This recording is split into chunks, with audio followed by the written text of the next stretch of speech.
नमस्कार, स्वागत है आप सबका हमारे खास कार्यक्रम देश देशांतर में। मैं हूं कवीन सचान। भारत चीन के बीच सीमा पर जारी सैन्य गतिरोध के बीच अमेरिका ने बीजिंग के व्यवहार पर सख्त टिप्पणी की है। अमेरिका ने कहा है कि चीन अपने पड़ोसी देशों के साथ उकसावे वाली कार्रवाई कर रहा है और चीन बलपूर्वक सैन्य गतिविधियों में शामिल है। भारत और चीन की सेनाओं के बीच लद्दाख में सीमा पर जारी गंभीर तनातनी के बीच जब अमेरिका ने चीनी विदेश मंत्रालय के बयान पर पलटवार किया और अमेरिकी राष्ट्रपति कार्यालय व्हाइट हाउस ने लद्दाख में जारी गतिरोध पर चीन के खिलाफ तर्क और तीखा हमला भी बोला। व्हाइट हाउस ने कहा कि भारत की सीमा पर चीन उकसावे वाली कार्रवाई करता है और अपने पड़ोसियों के साथ की गई प्रतिबद्धताओं का वो उल्लंघन लगातार कर रहा है। समझेंगे इस पूरे मसले को, चीन के रुख को और उसके बाद अमेरिका के कड़े प्रतिकार को। हमारे साथ तीन खास मेहमान हैं। पूर्व राजदूत मीरा शंकर जी हमारे साथ हैं। मीरा जी, बहुत स्वागत है आपका हमारे साथ जुड़ने के लिए।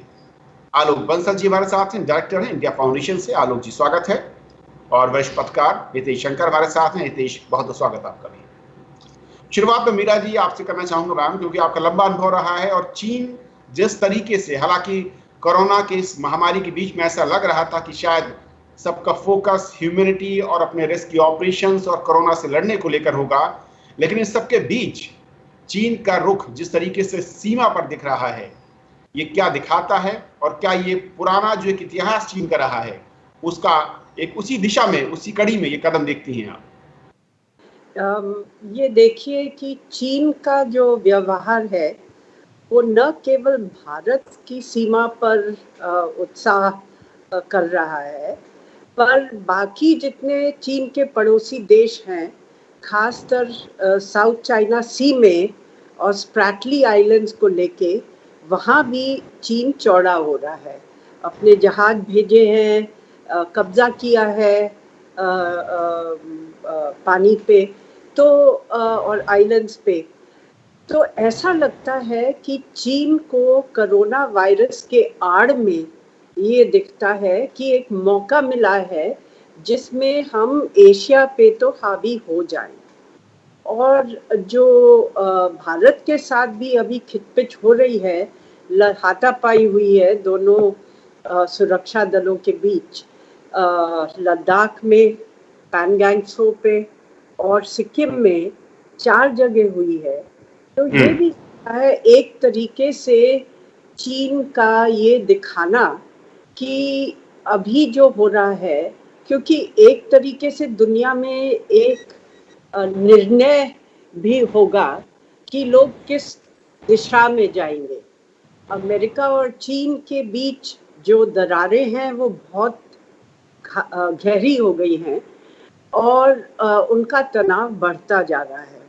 एक तरीके से जो कहते हैं डीकपलिंग हो जाएगी टेक्नोलॉजिकल, क्योंकि यूएस जो है 5G को लेके हुआवे को बाहर रखना चाहता है, चीनी टेक्नोलॉजी को बाहर रखना चाहता है और ये भी दावा करता है कि चीन ने चुरा के टेक्नोलॉजी और IPR चुरा के ये सब चीज़ें बनाई हैं। तो एक तरीके से दुनिया को देखना भी होगा कि किस दिशा में जाएंगे। और मुझे लगता है कि ये जो चीन सीमा पे कर रहा है वो एक तरीके से भारत को धमकी देने के लिए है कि आप बहुत ज्यादा अमेरिका के साथ इस समय पे नहीं जाएं। ओके, आलोक जी, क्या वाकई ऐसा लगता है कि चाहे वो लद्दाख पर ताजा मामला हो या फिर साथ साथ नेपाल के जरिए सीमा पर उकसाने की कार्रवाई का मसला हो, ये सब कुछ इंगित करता है कहीं ना कहीं, जैसे कि मीरा मैम कह रही है, कि भारत और अमेरिका के बीच जो दोस्ती, जो रणनीतिक साझेदारी है, वो जैसे जैसे मजबूत हो रही है, उसके चलते चीन की चिंता बढ़ती जा रही है और ये उसी का एक तरीके से कहूं कि प्रतिफल या चीन की बौखलाहट है। देखिए, जहां तक सवाल अंतर्राष्ट्रीय मामलों का है, हमें एक चीज समझनी चाहिए कि हर राष्ट्र अपने हित के अनुसार कार्य करता है। तो जो अमेरिका से आज वक्तव्य आया है वो उनके इस वक्त के हित के अनुसार है। चूंकि अमेरिका और चीन में तनातनी बढ़ रही है, उन्होंने इस तरीका का वक्तव्य जारी किया है। वरना रूस के साथ जो हमारे संबंध है उसमें वो काटसा लगाने के लिए तैयार हैं और व्यापार मुद्दों में भी कोई हमारे प्रति कोई उदारवादी रवैया अपनाने के लिए तैयार नहीं है। जहां तक सवाल अमेरिका और चीन का है, तो इसको एक बार पहले हम समझ लें, फिर भारत और चीन पे आते हैं। और जहां तक सवाल अमेरिका और चीन के संबंधों का है, वो हमें ये समझना चाहिए कि राष्ट्रपति ट्रंप और उनका प्रशासन कोविड-19 के खतरे को भांपने में और उससे डील करने में पूरी तरह से विफल रहा है। उन्होंने पहले तो इसको ट्रिवियलाइज किया कि भाई ये तो कोई बहुत बड़ी मुसीबत नहीं है, और जब ये मुसीबत आ गई तो अब वो जो है समझ में नहीं आ रहा, वो चाह रहे हैं कि अर्थव्यवस्था जल्दी से जल्दी खुले। वो हो नहीं सकता, दोनों में विरोधाभास है, क्योंकि जहां 15 लाख से ज्यादा लोग प्रभावित हैं, वहां आप कैसे अर्थव्यवस्था को दोबारा खोल सकते हैं? जो डेमोक्रेटिक गवर्नर्स हैं उनके खिलाफ वो लोगों को इंस्टिगेट कर रहे हैं कि आप लिबरेट करो मिशिगन को और अन्य राज्यों को जहां पे डेमोक्रेट गवर्नर्स हैं।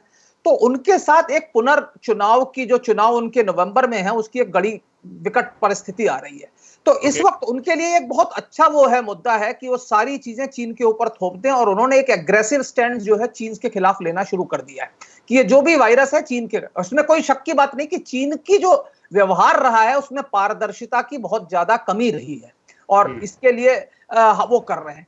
तो अब इस हालात में ये जो है अमेरिका का जो वक्तव्य है उसको देखना चाहिए। अब भारत चीन का जहां तक संबंध है कि हमने जो है अपने सीमावर्ती क्षेत्रों में अपनी जो सुरक्षा है उसको बढ़ाने की चेष्टा की है। हमने कोशिश की है कि हम सड़कें बनाएं, क्योंकि काफी सालों से हम लोग जो थी एक पराजय की मानसिकता से ग्रस्त थे। तो अब हमारी सड़कें बन रही हैं, उससे जो है चीन को चिंता हो रही है, और साथ ही साथ चीन को यह भी लग रहा है कि WHO में जिस तरीके से गैंगिंग अप हो रही है चीन के खिलाफ, और चीन के खिलाफ जो व्यापारिक एक संगठन बन रहा जा रहा है, क्योंकि अमेरिका ने चीन के उत्पादों के खिलाफ काफी प्रतिबंध लगाने शुरू कर दिए हैं, और कई राष्ट्र जो है चीन से कंपनियों को हटा रहे हैं। तो मेरा भी ये मानना है मीरा जी की तरह कि ये जो गतिविधि जो हम बॉर्डर में देख रहे हैं, ये कोई बहुत गंभीर मुद्दा नहीं है, ये एक सिग्नलिंग है। ये हमको एक संकेत दिया जा रहा है कि भाई आप जो है अमेरिका के साथ मत जाइए, आप निष्पक्ष बने रहिए। ओके हितेश, जिस तरीके से चीन, और ये कोई पहली बार नहीं है, चीन का रुख अपने पड़ोसी देशों के साथ, अगर अमेरिका की उस रिपोर्ट को देखें जो कांग्रेस में पेश की गई है स्ट्रेटेजिक मामलों को लेकर, उसमें साफ इसका जिक्र किया गया है, सिलसिलेवार जिक्र किया गया है। लेकिन जो कि आलोक जी कह रहे हैं कि इस वक्त अमेरिका का रुख बेहद स्पष्ट है और उसके पीछे वजह साफ है, लेकिन भारत के नजरिए से ये कितना महत्वपूर्ण है कि जब चीन के खिलाफ अमेरिका का साथ भारत को चाहिए था, उस वक्त हमें बहुत ज्यादा मेहनत मशक्कत करनी पड़ती थी, लेकिन हालात कुछ अब इस कदर बदले हैं कि अमेरिका खुद हमारे साथ खड़ा हो रहा है, चाहे वो मसला चीन के साथ सीमा विवाद को लेकर। देखिए, ये इसमें मैं कुछ डायमेंशंस में कुछ और चीजें जोड़ देता हूं। आपने जो कहा भारत की नजर से देखें, तो पहले आप अमेरिका की बात कीजिए। अमेरिका तो सिर्फ अमेरिका पूरा भारत के साथ ही है, और उसका बाकी देशों से बर्ताव क्या है उसके आकलन के बिना यदि हम सोचेंगे तो चीज अधूरी रह जाएगी। अभी 4 दिन पहले की बात है कि बलूच लिबरेशन आर्मी को अमेरिका ने आतंकी संगठनों की सूची में शामिल किया है। वो पाकिस्तान को सुहाने वाली बात है। पाकिस्तान और ईरान के बीच में जो डायनेमिक्स हैं उसमें भी अमेरिका खेल रहा है। इसके साथ ही ये भी नहीं भूलना चाहिए कि चीन 3 तरह के तनावों से या 3 अलग अलग आयामों पर, मोर्चों पर चीन जूझता हुआ दिखाई दे रहा है। पहला तो वो है जो आलोक जी ने संकेत किया कि पारदर्शिता की कमी, यानी जांच, जो जिस वायरस को आप ट्विटर ट्रेंडिंग से लेकर इंटरनेशनल खबरों तक में देखेंगे, वुहान वायरस, चीनी वायरस, सब कुछ कहा जा रहा है, जिसपे बहुत सारे देश सवाल उठा चुके हैं, ऑस्ट्रेलिया समेत। उस वायरस के संक्रमण के जांच के लिए को प्रभावित करना, डेटा ना आने देना, ये पहला आयाम है कि पारदर्शिता की कमी। दूसरा, चीन के भीतर एक खदबदाहट दिखाई दे रही है। उसके 2 हिस्से हैं। एक तो चीनी कम्युनिस्ट पार्टी के भीतर शी जिनपिंग इस चुनौती से कैसे निपटे, वो एक बहुत महत्वपूर्ण चीज है। मुझे लगता है आलोक जी उसमें आगे कुछ और एड ऑन करेंगे। ये चीन के मामले में ऐसी चीज है जो पिछले कई लंबे समय से देखने में नहीं आई थी। दूसरा है जनता में राज्य का जो साम्यवादी शासन का मॉडल है उसको लेकर एक बेचैनी या आक्रोश वो दिखाई देने लगा है। तियानमन के बाद से ये इस तरीके की खबरें कभी नहीं आती थी, इस तरीके की सूचनाएं आ रही हैं। तीसरा जो डायमेंशन है वो है चीन को लेकर दुनिया का आक्रोश। सिर्फ अमेरिका नहीं, चीन को लेकर जो दुनिया का आक्रोश है, उसने जो दबाव बनाया है चीन पर, वो बता रहा है कि ये बौखलाहट सिर्फ बीमारी, इसकी रोकथाम से जुड़ी हुई नहीं है। और जो मीरा जी ने कहा आप उस चीज में कुछ और तथ्य जोड़ लीजिए कि जो चीन ने रक्षा बजट बढ़ाया है, 6.6% की उसमें वृद्धि की है, ऐसे समय में जब दुनिया ये सोच रही है कि हमें इस वायरस के बाद जो त्रासदी है उससे निपटने के लिए आर्थिक गतिविधियों को कैसे तेज करना है, जनता के पास लिक्विडिटी की जो चुनौती है उससे कैसे निपटना है, चीन ऐसे में अपना रक्षा बजट बढ़ा रहा है। और दूसरी बात और है कि रक्षा बजट जो चीन का होता है, जो घोषित होता है, उससे कहीं ज्यादा चीन का रक्षा बजट होता है। पिछली बार भी जो बताया गया था उसके मुकाबले करीब विशेषज्ञ मानते हैं 170 करोड़ डॉलर का वो था, अमेरिकी डॉलर का वो बजट था। तो जितना बताया जा रहा है उसके साथ पूरा फोकस सैन्य क्षेत्र की तरफ है। अब एक और आयाम पर आइए कि ये गतिविधियां जो हैं उसे अमेरिका कैसे देख रहा है। अमेरिका ने ताइवान के साथ 18 करोड़ डॉलर का एक समझौता किया है टारपीडो के लिए। पिछले साल जुलाई की यदि आप बात करें तो फाइटर जेट्स की बात थी। यहाँ इस पूरे क्षेत्र के सामरिक समीकरण बदलते हुए दिखाई दे रहे हैं। दक्षिणी चीन सागर में भी हनक नहीं चलेगी और बाकी दौलत बेग ओल्डी में जो भारत की सड़क है वहां पर चीन की जो हनक है, भारत ने जो स्टैंड लेना शुरू किया है, लिपुलेख वाला जो मामला है उसको भारत जिस तरीके से देख रहा है, तो चीन को ये समझ आ गया है कि उसकी आर्थिक ताकत तो छीजी है, अगर हनक बनाए रखना है तो फौजी तरीके हमें अपनाने पड़ेंगे और राजनैतिक तरीके अपनाने पड़ेंगे। इन सारे डायमेंशंस को जोड़ के देखने की बहुत आवश्यकता है। मीरा जी, ये क्या वाकई जो हितेश कह रहे हैं, 2-3 पॉइंट अगर मैं इनको थोड़ा सा और बड़ी तस्वीर में समझना चाहूँ, चीन जिस तरीके से कोरोना संकट हुआ और दुनिया का मोहभंग चीन के साथ होना शुरू हो गया, आर्थिक तौर पर मुश्किलें चीन के साथ बढ़ी और वहीं साथ ही साथ जो उसके मंसूबे हुआ करते थे सैन्य ताकत के तौर पर, वो भी कहीं अब कमजोर पड़ते दिखते हैं। जिस तरीके से जो छोटे छोटे उसके पड़ोसी देश हैं अब वो भी खुलकर उसके खिलाफ खड़े होते नजर आ रहे हैं और उसमें अमेरिका का साथ कितना क्रूशियल हो जाता है। ये वुहान वायरस को लेके और चीन के व्यवहार को लेके इस समय दुनिया में चीन के प्रति शक बढ़ता जा रहा है कि एक तरीके से जो चीन ने दबाने की कोशिश करी डेटा को और दुनिया को टाइम से बताया नहीं कि ह्यूमन से ह्यूमन मतलब आदमी से आदमी ये फैल सकता है, ताकि दुनिया पहले से ही कुछ प्रिकॉशन लेती। फ्लाइट्स आती रही, लोग वहाँ से आते रहे, पूरी दुनिया में ये फैल गया। तो इससे चीन को एक तरीके से शक के नज़रिए से पूरी दुनिया देख रही है। अमेरिका का तो इससे पहले भी चीन के साथ काफ़ी तनाव था और वो इस चीज़ को लेके कि टेक्नोलॉजिकल तौर पे कौन दुनिया में सबसे आगे रहेगा, चीन या अमेरिका, तो वो तो चल ही रहा है। और आर्थिक तौर से भी व्यापार को लेके भी काफ़ी मतभेद था और एक समझौता, छोटा समझौता भी हुआ था। तो वो तनाव अब वायरस को लेके काफ़ी बढ़ गया है और इसका कारण ये भी है, जैसे कि बोला गया, कि यूएस में राष्ट्रपति का चुनाव होने वाला है नवंबर में और वायरस को लेके, कोरोना वायरस को लेके, कोरोना के फैलते हुए वायरस को लेके काफ़ी डेमोक्रेट्स और रिपब्लिकन्स के बीच मतभेद है और ट्रंप साहब की काफ़ी आलोचना भी हुई है कि उन्होंने ठीक से नहीं संभाला। तो एक तरीके से वो चीन को लेके फोकस कर रहे हैं, पर इससे ज़्यादा है, यही नहीं है मामला, क्योंकि चाहे डेमोक्रेट्स हों और चाहे रिपब्लिकन्स, मेरे ख्याल से अमेरिका और चीन के जो रिश्ते रहे हैं पिछले कई सालों से, जो आर्थिक तौर से बिल्कुल एक तरीके से घुल मिल गए थे, वो अब मेरे ख्याल से धीरे धीरे अलग करने की कोशिश होगी। अब मैंने बोला था हुआवे को लेके, 5G को लेके यूएस ने बिल्कुल साफ कर दिया है कि चीन की कंपनीज यूएस में नहीं भाग ले सकती और यूएस की कंपनीज वहाँ कुछ उनको दे नहीं सकती। कल परसों शायद सेनेट में एक लेजिस्लेशन पास किया है कि चीन जो भी कंपनीज हैं जो स्टेट की ओनरशिप में हैं उनको, और वो यूएस में नहीं उनके स्टॉक एक्सचेंज में लिस्ट होने देंगे। और कोई चीनी कंपनी वहाँ पे लिस्ट होती है तो उसको यूएस कंपनी से ऑडिट भी करवाना पड़ेगा, क्योंकि उनके डेटा पे कोई भरोसा नहीं है। तो अभी ये हाउस ऑफ रिप्रेजेंटेटिव्स में जाएगा, अभी पूरी तरीके से कानून नहीं बना है, पर ये जो है डेमोक्रेट्स ने भी डाला है, क्रिस वैन हॉलन जो डेमोक्रेटिक सेनेटर है मैरीलैंड से, और रिपब्लिकन्स ने भी, तो दोनों ने एक तरीके से कंसेंसस करके ये आगे बढ़ाया है। मुझे लगता है कि हाउस में भी ये आगे बढ़ जाएगा। तो एक तरीके से इससे पता चलता है कि किस दिशा में यूएस और चीन के रिश्ते जाएंगे।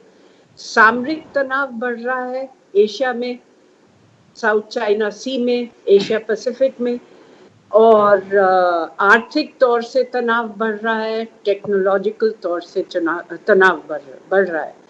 दूसरी तरफ चीन में भी वायरस का जो मैनेजमेंट था उसको लेके शी जिनपिंग के खिलाफ पहली बार खुलेआम भी कुछ आलोचना हुई है, जो दबा दी गई है।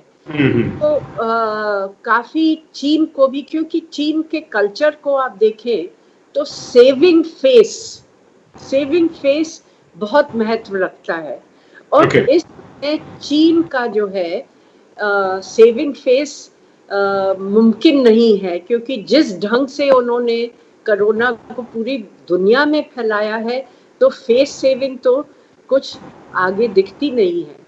तो इसको लेके मेरे ख्याल से काफी पहली बार शी जिनपिंग की आलोचना भी हो रही है। इन्होंने जो 2 टर्म लिमिट को भी खत्म कर दिया था, मानी कि पूरी उम्र अगर वो चाहे तो वो लीडर रह सकते हैं, उसको लेके तो पहले से भी कुछ तनाव था अंदरूनी कम्युनिस्ट पार्टी में, पर ये वायरस को लेके काफी बढ़ा है। और आम आदमी जो है वो चाहता है कि किसी तरीके से वहाँ एक ट्रांसपेरेंसी और अकाउंटेबिलिटी को बढ़ा दिया जाए। ओके आलोक सर, 2 चीजें हैं। एक तो ये कि चाइना के आसपास अगर मैं उसके जो मंसूबे थे और सामरिक लिहाज से जिस तरीके से वो बहुत ज्यादा पेचीदे होते जा रहे हैं, और उन सब के खिलाफ भारत जैसे देश को अमेरिका का साथ मिला, लेकिन क्या अमेरिका का बोलना या अमेरिका का साथ चीन पर कोई असर डालता है उसके रुख पर, पहला। और दूसरा कि जिस तरीके के अंदरूनी हालात हैं उससे कहीं चीन पहली बार कई दशकों के बाद सबसे ज्यादा दबाव में है। लेकिन जहां तक सवाल चीन का है उसके लिए चिंता का विषय है, क्योंकि चीन का जो है अमेरिका के ऊपर आर्थिक रूप से निर्भरता बहुत बड़ी है। चीन का फॉरेन एक्सचेंज रिजर्व्स किसमें है? अमेरिकन बॉन्ड्स में है। चीन की जितनी कंपनियां हैं वो सबसे ज्यादा अमेरिका से इन्वॉल्व हैं, जैसे हुआवेई है। देखिए हुआवे से अमेरिका को डर क्या है कि हुआवे जो है कॉम्पिटिटिव बिडिंग में हर जगह जीत रही थी, यूरोप तक में, यूके तक में उसको 5G अनरोल करने के लिए हुआवे को मिल गया, तो यूएस के लिए इससे ज्यादा कोई नुकसान की, लेकिन उसके कंपोनेंट्स जो हैं वो यूएस से ले रही है। अब जब यूएस ने बैन कर दिया तो हुआवे का सर्वाइवल बड़ा मुश्किल हो जाएगा, क्योंकि उसके कई की कंपोनेंट्स हैं जो अमेरिका से आते हैं, वो नहीं आ रहे। दूसरी बात यह है कि चुनाव में तो राष्ट्रपति ट्रंप जानते हैं कि उनके पास अब मुद्दा नहीं है, इसलिए चीन का मुद्दा उठा रहे हैं, क्योंकि अब तो उन्होंने खुलेआम यह कहना शुरू कर दिया है कि चीन चाहता है कि बाइडेन जीते, इसलिए वो ऐसा सब कुछ कर रहा है। तो मतलब अब उन्होंने चीन को सीधे सीधे चुनाव में ले आए हैं वो। लेकिन सवाल यह है कि इसका यह मतलब नहीं है कि अगर डेमोक्रेट जीत गए तो चीन के साथ संबंध सुधर जाएंगे। अमेरिकी संदर्भ में यह बात अच्छी है कि अगर आप देखें 2016 के चुनाव से पहले राष्ट्रपति ट्रंप रूस के साथ संबंध बेहतर करना चाहते थे, लेकिन उस टाइम यह बात हुई कि रूस ने इनके चुनाव में इंटरफियर किया और इसकी मदद की। उसके कारण 2016 से लेकर 2020 तक अभी तक वो रूस के साथ संबंध सुधार नहीं पाए, क्योंकि उनके ऊपर दबाव इस तरीके से। तो अगर डेमोक्रेट प्रोसेशन भी आएगा तो चीन के खिलाफ जो दबाव बना हुआ है वो बना रहेगा। और जैसा कि मीरा शंकर जी ने कहा, एक बाइपार्टिसन कंसेंसस तो बन ही चुका है, क्योंकि सेनेट में जो बिल आया और रिप्रेजेंटेटिव में क्या होगा वो अलग बात है, वो देखा जाएगा, वो आएगा। तो सवाल यह है कि चीन के खिलाफ दबाव बन रहा है, लेकिन चीन के खिलाफ जो दबाव बन रहा है वो कहां बन रहा है? एक तो दक्षिण चीन सागर में बन रहा है, जहां चीन का जो रवैया है वो बहुत ही आक्रामक रहा है, जिसको किसी भी तरीके से जस्टिफाई नहीं किया जा सकता। किसी भी अंतरराष्ट्रीय नियम कायदे के अनुसार दक्षिण चीन सागर का जो विवाद है उसको, चीन का जो मुद्दा है, जो चीन का जो कहना है उसको, तो वियतनाम, इंडोनेशिया, फिलीपींस, सारे राष्ट्र जो हैं धीरे धीरे उनके खिलाफ हो रहे हैं। ताइवान में दूसरी बार राष्ट्रपति साई का चुनाव हो गया है। राष्ट्रपति साई जो है चीन के खिलाफ है, क्योंकि कुओमितांग जो है एक चीन की पॉलिसी। अब राष्ट्रपति साई का यह कहना है कि हम ताइवान वाले हैं, हम चीन से हमें कुछ लेना देना नहीं है, तो ये उनके लिए एक चिंता की बात है। साथ ही साथ जापान ने कहा है कि हम चीन से कंपनियों को बाहर निकलने के लिए आर्थिक मदद देंगे। इस तरीके का जो दबाव आ रहा है, जो पश्चिमी देश जो है चीन से बाहर निकलना चाह रहे हैं, उससे चीन के ऊपर एक बहुत बड़ा दबाव बन रहा है। आपने एक बात लिपु लेख की थी, मैं उसको पिछली बार बोल नहीं पाया था, वो मैं बता। देखिए, लिपु लेख जो दर्रा है ये सन 47 से हमारे पास है, वहां पे हमारे सिपाही हुए थे। सन 54 में जो भारत और चीन के बीच जो संधि हुई थी, उसमें जो ट्रांजिट पॉइंट्स उसमें आइडेंटिफाई किए थे, उसमें लिपुलेख दर्रा है। और अगर आप एंशियंट टाइम्स में जाएं तो जो हमारे यहाँ जो ये कुमाऊं और गढ़वाल से जो लोग जाते थे तिब्बत में व्यापार करने, वो यहाँ से जाते रहे हैं, ये स्थापित बात। अब क्या है कि भारत सरकार में अभी तक वहां का जो रास्ता था बड़ा ही दुर्गम था, अभी एक सड़क बना दी है। अब क्या है, नेपाल में 60 के दशक में 70 के दशक में लोगों ने कहना शुरू किया कि ये हमारा इलाका है, काला पानी जो है हमारा है। इसके ऊपर एक हल्की हल्की सुगबुगाहट हमेशा चलती रहती थी, और जब माओवाद का जमाना आया तो उन्होंने काला पानी और सुस्त को लेकर थोड़ा अपना वो तेज किया। तो जहां तक सवाल चीन का है, इसमें बिल्कुल कोई शक की बात नहीं, चीन आर्थिक रूप से वो है, क्योंकि जो Q4 रिजल्ट्स हैं, चीन की अर्थव्यवस्था संकुचित हुई है, लेकिन वो रिवाइव कर रही है। लेकिन रिवाइव करने के लिए उसको मार्केट चाहिए। अब अगर पश्चिमी देश अपना मार्केट बंद कर देते हैं, बाकी राष्ट्र अपना बंद कर देते हैं, तो चीन के सामने एक समस्या है। चीन की जो समस्या है वो आ रही है, राजनीतिक रूप से वो एक अलग थलग होता चला जा रहा है। जो चीनी कम्युनिस्ट पार्टी की बात की कि अंदरूनी जो विरोध हो रहा है, ये विरोध निकल रहा है, लेकिन इतिहास कुछ चीजें कहता है। चीन में कोई ख्रुश्चेव नहीं हुआ, चीन में एक हुआ फैंग जरूर हुआ था, ऊपर से धीरे धीरे नीचे गया। तो चीन में वो जो सडन ट्रांसफॉर्मेशन है ना, उसकी संभावना मुझे नहीं लगती कि एक पॉलिट ब्यूरो मीटिंग हुई या एक कम्युनिस्ट पार्टी की मीटिंग हुई और अगले दिन ख्रुश्चेव बाहर, वैसी स्थिति होने की मुझे संभावना चीन के अंदर नहीं दिखती। यह हो सकता है कि शी जिनपिंग का जो है टकराव या उसका जो है पतन जो है यहां से शुरू हो जाए, पर सडन जो ट्रांसफॉर्मेशन है वो नहीं है। लेकिन विरोध शुरू हो गया है, ये बात कोई शक की बात नहीं है, पहले से ही है, क्योंकि शी जिनपिंग जो है माओवाद की पुनर्स्थापना की तरफ जा रहे हैं। लाइफ लॉन्ग लीडर, जो मतलब माओ का जैसे था कि जब तक माओ की मृत्यु नहीं हुई वो नेता बने रहे, तो उस तरीके के जो हालात है क्या हो सकते हैं वो थोड़ा देखना है, क्योंकि उसके कारण काफी सुगबुगाहट थी। लेकिन दुर्भाग्य से स्थिति यह है कि चीनी कम्युनिस्ट पार्टी के अंदर आज की तारीख में कोई ऐसा नेता है नहीं जो उनके खिलाफ खड़ा हो चुके। जो नंबर 2 में नहीं आता है जी, ली केशियांग जो प्रधानमंत्री हैं, वो इतने इनफेक्टिव हैं कि उनके कहीं कंपैरिजन में जो थोड़ा बहुत जो इन्फ्लुएंस है वो इनसे पहले के पहले जो राष्ट्रपति थे जियांग जेमिन, उनका है। हु जिनताओ जो इनसे पहले राष्ट्रपति थे वो तो बिल्कुल ही नगण्य हो चुके हैं। सिर्फ जियांग जेमिन का अभी भी कुछ वहां पे दबदबा है, तो वही है। और जो पुराने जो बुजुर्ग जो नेता हैं, जिन्हें उनको सीनियर्स कहते हैं, पार्टी एल्डर्स कहते हैं, अगर वो कोई कदम उठाते हैं तो हो सकता है। एक और चीज हमें समझनी चाहिए कि शी जिनपिंग ने बेल्ट एंड रोड इनिशिएटिव जो है उस पर अपना पूरा दारोमदार लगा दिया है। अब अर्थव्यवस्था अगर चरमराएगी और देश जो है पश्चिमी देश जो है प्रतिबंध पे प्रतिबंध लगाएंगे, तो ये BRI जो इनिशिएटिव है फेल हो जाएगा। इसमें चीन ने एक बहुत बड़ी मात्रा में एक मुद्रा का निवेश किया है, और अगर ये फेल हो गया तो शी जिनपिंग के ऊपर एक बहुत बड़ा आक्षेप आएगा, क्योंकि अर्थव्यवस्था एक ऐसी चीज है। मैं जब भी चीन गया तो मैंने ये देखा कि जो वहां की जो नई जनरेशन है वो राजनीतिक रिफॉर्म्स के में ज्यादा इंटरेस्टेड नहीं है, लेकिन जहां तक आर्थिक संपन्नता बनी रहे वो उससे खुश है। लेकिन अगर आर्थिक संपन्नता पे आ जाए तो राजनीतिक माहौल जो है बिगड़ सकता है। हितेश, एक आखिरी में मैं चाहूंगा कि जिस तरीके की पोजीशन इस वक्त चीन की है, और जैसा कि हम सब समझ रहे हैं और आप पैनलिस्ट ने बताया है, ऐसे में बहुत महत्वपूर्ण हो जाता है कि भारत का अगला कदम, भारत की रणनीति चीन को लेकर। देखिए, भारत की रणनीति सिर्फ चीन को लेकर नहीं है। भारत ने जो रुख अख्तियार किया है वो चीन को सबसे ज्यादा प्रभावित करने वाला जरूर है, क्योंकि जो सेल्फ रिलायंस की बात, आत्मनिर्भरता की बात, स्वावलंबन की बात अगर भारत करता है, तो आप ये देखिए कि जो हमारा व्यापार घाटा या व्यापार असंतुलन अगर आप देखेंगे तो चीन के साथ एक बड़ा भारी असंतुलन पूरी दुनिया में है।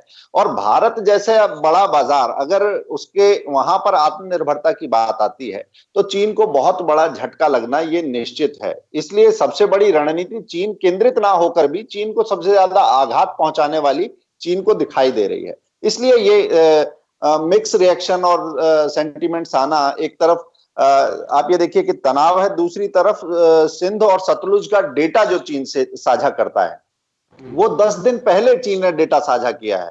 उसके साथ कहा है कि आप हमारी चिंताएं समझिए, हम आपकी चिंताएं समझेंगे, आप हमारे नेतृत्व की जो सहमति है उन बिंदुओं को समझिए।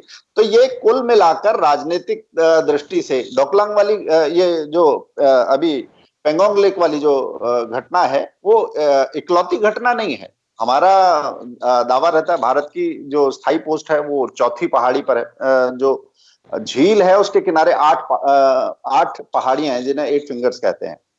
चौथी पहाड़ी पर भारत की पोस्ट है, 8वीं पर चीन की पोस्ट है।